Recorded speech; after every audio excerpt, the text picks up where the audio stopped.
पिछले एपिसोड में अर्जुन ने प्रश्न किया था कि जो लोग स्थित प्रज्ञ हैं और समता को प्राप्त कर चुके हैं उनके क्या लक्षण हैं। आज हम श्री कृष्ण ने अर्जुन को जो उत्तर दिया उसी पर चर्चा करेंगे। श्री कृष्ण कहते हैं कि हे अर्जुन, जब कोई व्यक्ति मन में आई संपूर्ण कामनाओं का त्याग कर देता है और पूर्ण रूप से आंतरिक संतुष्टि को प्राप्त कर लेता है, वही स्थिर बुद्धि कहलाता है।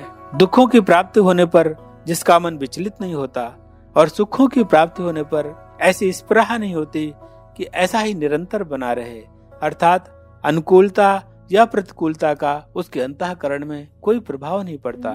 जो आसक्ति, भय तथा क्रोध से पूर्ण रूप से मुक्त है, ऐसा व्यक्ति ही स्थिर प्रज्ञ कहा जाता है। ऐसे ही व्यक्ति को हम मुनि कहते हैं।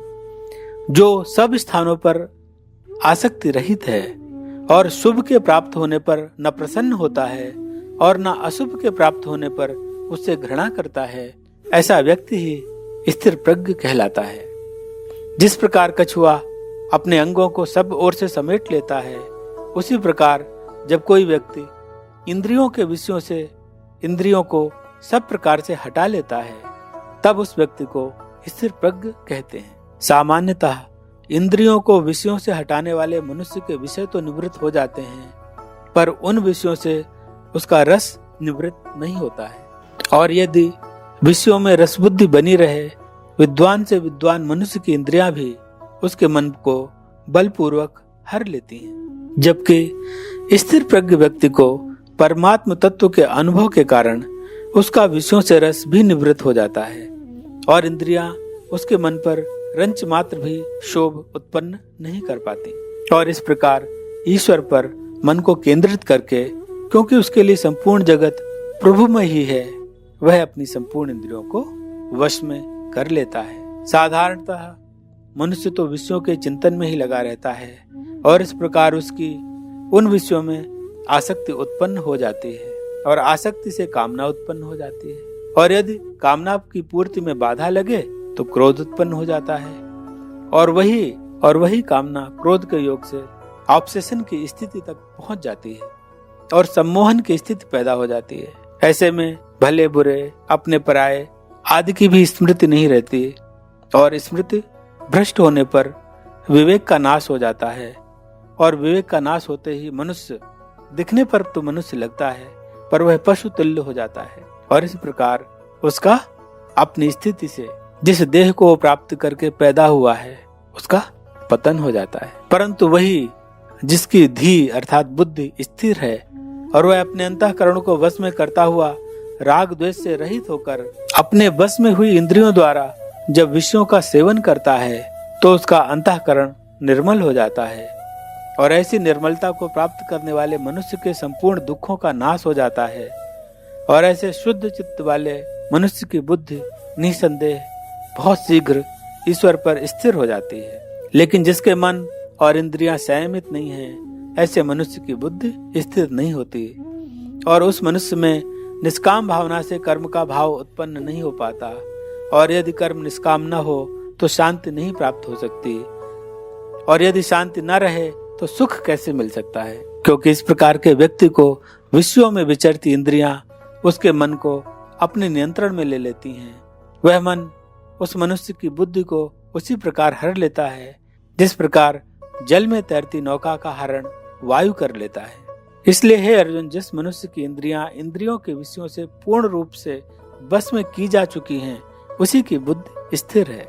इस प्रकार साधारण मनुष्य और स्थिर प्रज्ञ मनुष्य के विचारों और कार्यों में उतना ही भेद होता है जितना भेद दिन और रात्रि में होता है। जैसे संपूर्ण नदियों का जल चारों ओर से जल द्वारा परिपूर्ण समुद्र में आकर मिलता है, फिर भी समुद्र अपनी मर्यादा में अचल स्थिर रहता है, ऐसे ही जिस मनुष्य को सभी भोग पदार्थ विकार उत्पन्न किए बिना ही प्राप्त होते हैं, वही मनुष्य परम शांति को प्राप्त हो सकता है।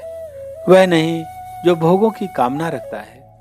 जो मनुष्य संपूर्ण कामनाओं का त्याग करके इस स्पृहा रहित, ममता रहित, अहमता रहित होकर आचरण करता है, वही शांति को प्राप्त होता है।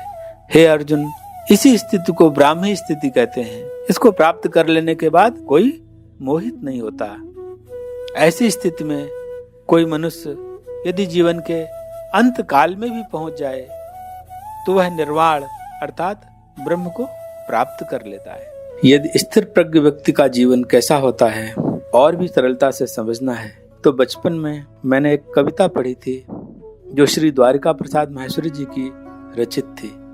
कविता का शीर्षक था मैं सुमन हूँ, और वास्तव में जो सुमन है उसका जीवन इसे प्रदर्शित करता है कि एक स्थिर प्रज्ञ व्यक्ति कैसा होता है।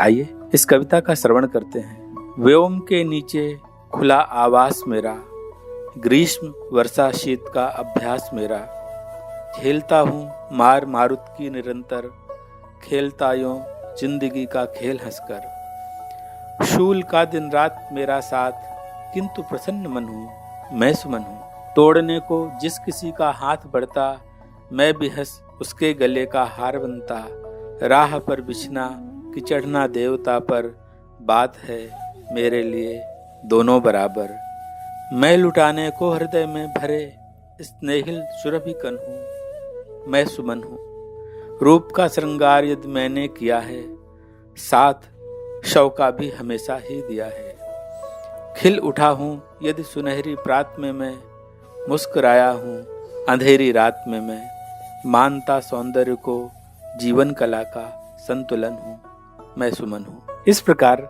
आज हमने अध्याय 2 गीता का सार कहलाता है उस पर अपनी चर्चा पूर्ण की। अगले एपिसोड में हम अध्याय 3 पर चर्चा करेंगे जो कि कर्म योग कहलाता है। तो उस चर्चा पर फिर आपसे मिलेंगे। आज इतना ही। जय गौ माता, जय गोपाल।